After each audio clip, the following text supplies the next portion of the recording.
ಜನ ಕ್ವಶನ್ ಕೇಳ್ಬೋದು, ಏನಪ್ಪ ಎಷ್ಟು ಜನಕ್ಕೆ ಮೊಬೈಲ್ ಇರುತ್ತೆ, ಎಷ್ಟು ಜನ QR ಕೋಡಲ್ಲಿ ನಿನಗೆ ಕಂಪ್ಲೇಂಟ್ ಹೇಳ್ತಾರೆ, ಎಲ್ರಿಗೂ ಅದು ಬರಬೇಕಲ್ಲ ಅಂತ. ಕರೆಕ್ಟ್. ಎಜುಕೇಟೆಡ್ಸ್ಗೆ ಯಾರು MLA ಬಂದು ಭೇಟಿ ಮಾಡೋಕ್ಕೆ ಕಷ್ಟ ಆಗುತ್ತೋ ಅವರಿದು ನಮ್ಮೂರಿಗೆ ನಮ್ಮ ಶಾಸಕರು ಅಂತ.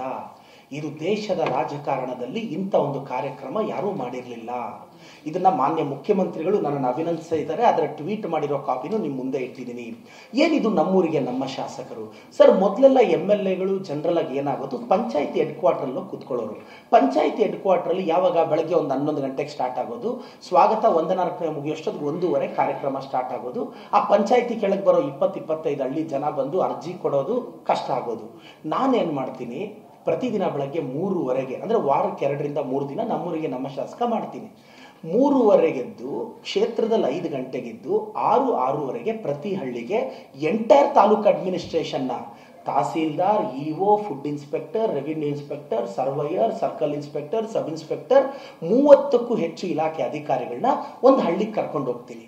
ನಾನು ಹಳ್ಳಿಯಲ್ಲಿ ಯಾವುದೇ ಕಾರಣಕ್ಕೆ ಸ್ಟೇಜ್ ಹಾಕಕ್ಕೆ ಬಿಡಲ್ಲ, ವೆಲ್ಕಮ್ಮು ಸೆಂಡ್ ಆಫ್ ಇದು ಯಾವುದು ಮಾಡಕ್ಕೆ ಬಿಡಲ್ಲ. ಕಾರಣ, ಒಂದು MLA ಊರಿಗೆ ಬರ್ತಾನೆ ಅಂದರೆ ನನ್ನ ಕಾರ್ಯಕರ್ತ ಅವ್ನು ಕೂಲಿ ಮಾಡಿ ಎತ್ತಿಟ್ಕೊಂಡಿರೋ ದುಡ್ಡಲ್ಲಿ ಸ್ಟೇಜ್ ಹಾಕ್ಸಕ್ಕೆ ಅಂತ ಕಾಸು ಖರ್ಚು ಮಾಡ್ಕೊಂಡ್ಬಿಡ್ತಾನೆ. ನನ್ನ ಕಾರ್ಯಕರ್ತನಿಗೂ ಹೊರೆ ಆಗಬಾರ್ದು, ಮತ್ತೆ ಜನಸಾಮಾನ್ಯರಿಗೂ ಹೊರೆ ಆಗಬಾರ್ದು. ಸಿಂಪಲ್ ಆಗಿ 30ಕ್ಕೂ ಹೆಚ್ಚು ಇಲಾಖೆಯ KS ಅಧಿಕಾರಿಗಳನ್ನ ನೆಲದ ಮೇಲೆ ಅವ್ರ ಜೊತೆ ನಾನು ಚಾಪೆ ಮೇಲೆ ಕೂತ್ಕೊಂಡು ಇದುವರೆಗೂ 130 ಹಳ್ಳಿಗೆ ಹೋಗಿ ಪ್ರತಿ ಹಳ್ಳಿಯಲ್ಲಿ ಸ್ಮಶಾನಕ್ಕೆ ಜಾಗ ಇಲ್ವಾ, ಸರ್ವೆ ಪೆಂಡಿಂಗ್ ಇದೆಯಾ, ಆಧಾರ್ ಕಾರ್ಡ್ ಅಪ್ಡೇಷನ್ ಇದೆಯಾ, ಇಲ್ಲ ಫುಡ್ ಪೆನ್ಷನ್ ಬರ್ತಾ ಇಲ್ವಾ, ಇಲ್ಲ ಓಲ್ಡ್ ಪೆನ್ಷನ್ ನಿಂತೋಗಿದೆಯಾ, KYC ಪ್ರಾಬ್ಲಮ್ ಇದೆಯಾ, ಇಲ್ಲ ಏನಾದರೂ ನಿಮ್ಮದು ಜಮೀನು ತಕರಾರು ಇದೆಯಾ, ಅಷ್ಟು ಡೀಟೇಲ್ಸ್ನ ತಾಲೂಕು ಕಚೇರಿನ ಕರ್ಕೊಂಡೋಗಿ, ನಾಡ ಕಚೇರಿ ಲ್ಯಾಪ್ಟಾಪು ಪ್ರಿಂಟೌಟು ತಗೊಂಡೋಗಿ 100 ಸಮಸ್ಯೆಗಳನ್ನ ಪರಿಹರಿಸಿದ್ದೀನಿ.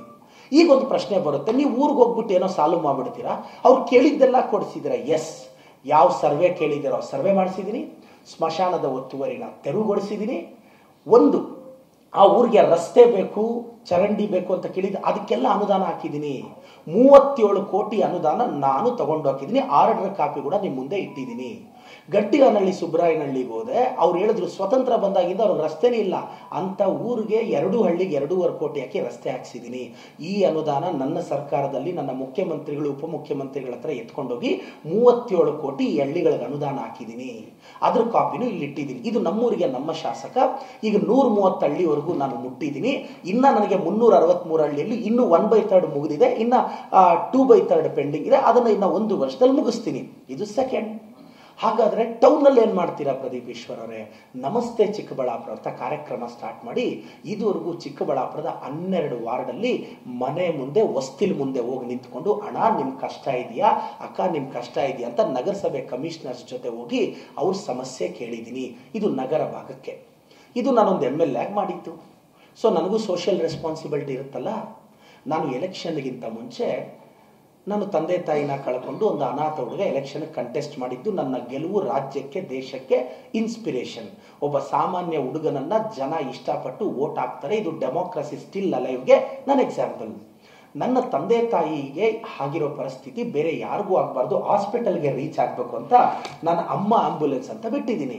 ನಾನು ಚಿಕ್ಕಬಳ್ಳಾಪುರನ ಸಿಂಗಪೂರ್ ಎಲ್ಲ ಮಾಡೋಕ್ಕೆ ನನ್ನ ಕೈಯಲ್ಲಾಗಲ್ಲ. ಆದರೆ ಚಿಕ್ಕಬಳ್ಳಾಪುರನ ಆಂಬ್ಯುಲೆನ್ಸ್ ಸರ್ವಿಸ್ನ ನೋಡಿ ಸಿಂಗಪೂರ್ ಗೌರ್ಮೆಂಟು ಬೆಚ್ಚಿ ಬೀಳೋ ರೀತಿ ನಾನು ಅಮ್ಮ ಆಂಬ್ಯುಲೆನ್ಸ್ ನಡೆಸ್ತಾ ಇದ್ದೀನಿ.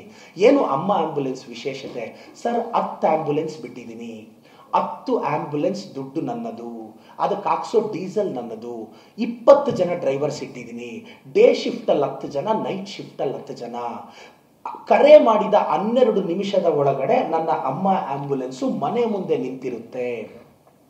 ಒಬ್ಬರ ಹತ್ರ ₹1 ತಗೊಳ್ಳಲ್ಲ, ಟಿಪ್ಸ್ ತಗೊಳ್ಳಲ್ಲ. ನನ್ನ ಆಂಬ್ಯುಲೆನ್ಸ್ ಡ್ರೈವರ್ ಕಾಫಿ ಕೂಡ ಕುಡಿಯಲ್ಲ. ಯಾಕೆಂದ್ರೆ ತುಂಬಾ ಬಡವರು ಇರ್ತಾರೆ, ₹100 ಕಷ್ಟ ಇರೋರು ಇರ್ತಾರೆ. ಇವತ್ತು ಚಿಕ್ಕಬಳ್ಳಾಪುರದಿಂದ ವೆಂಟಿಲೇಟರ್ ಇರೋ ಆಂಬ್ಯುಲೆನ್ಸ್ ಬೆಂಗಳೂರಿಗೆ ಬರಬೇಕು ಅಂದ್ರೆ 8-10 ಸಾವಿರ ಬೇಕು. ಆಕ್ಸಿಜನ್ ಇದೆಲ್ಲ ಇರೋದು ಬೇಕು ಅಂದ್ರೆ 5-6 ಸಾವಿರ ಬೇಕು. ಆದ್ರೆ ನಾವು ಇವತ್ತು ವಿಕ್ಟೋರಿಯಾ, ಜಯದೇವ, ಸಂಜಯ್ ಗಾಂಧಿ ಹಾಸ್ಪಿಟಲ್ ಇಂಥ ತುಂಬ ಆಸ್ಪತ್ರೆಗೆ ಇದುವರೆಗೂ ನಾನು 5,000ಕ್ಕೂ ಹೆಚ್ಚು ಪೇಷಂಟ್ಸ್ನ ನಾನು ಇದುವರೆಗೂ ಅಮ್ಮ ಆಂಬ್ಯುಲೆನ್ಸ್ ಮುಖಾಂತರ ಅವರ ಹೆಸರು, ಯಾವ ಕಾಯಿಲೆ, ಅವರ ಊರು, ಪ್ರತಿಯೊಂದು ಡೀಟೇಲು ಮಾಧ್ಯಮದ ಮುಂದೆ ಇಡ್ತಾ ಇದ್ದೀನಿ. ಇದು ನನ್ನ ಸ್ವಂತ ಪರಿಶ್ರಮದಿಂದ ನಾನು ಆಂಬ್ಯುಲೆನ್ಸ್ ನಡೆಸ್ತಿದ್ದೀನಿ. ಮತ್ತೆ ಎಜುಕೇಷನ್ನಲ್ಲಿ ಏನು ರೆವಲ್ಯೂಷನ್ ತರಬೇಕು? ಎಸ್,